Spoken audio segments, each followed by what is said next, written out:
Or strikes first. He takes a 1-game lead in the match, and we have drama here.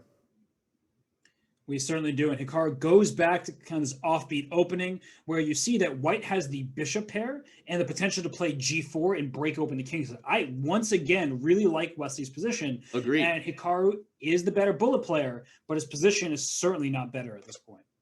No, and I can't wait to catch up with Hikaru after the match about the match strategy, regardless of what happens, because he got away with it in that last game, but these opening choices have been something he's avoided all day. We know how good he is with specialty systems and bullet, but the increment is different than what you normally see on stream, and this is another great position for white. It's undeniable. White has the bishop pair, f5 is coming. And now you're up a pawn. So it's And a now white just transfer up of a pawn. advantage. And just, you can play rook c1 and start playing on the queen side. You can also play f5 for white, which temporarily gives the pawn back, but it's trying to push your pawns forward in the center. Bishop e3 allows d5. That's even stronger, I would say. Yep. Oh, just not yet, because I would. Hikaru might play king d7 and hope for a trade that ultimately sends his king dancing into the light squares.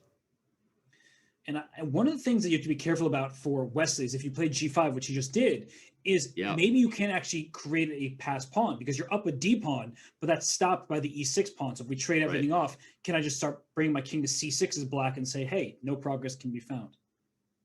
Yeah, feels like the advantage, not as big as it once was for Wesley. It's a pawn, but it's borderline symbolic.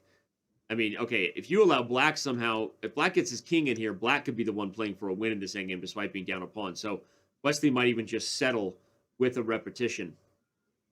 Well, to save time. I mean, by position, he's obviously the one with the winning chances. But if he had just wanted to make a draw to keep on playing more games, then he would have made the repetition. Yeah, I wonder if he should have, honestly. Yeah, he's not winning this game, I don't think.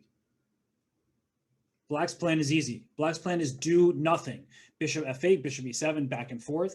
White can't push d5 because the king and the e6 pawn. We sort of knew that this is where it was heading. And white's best move, Danny, would be playing g5 back to g4 so that you can try to push your pawns. Not possible.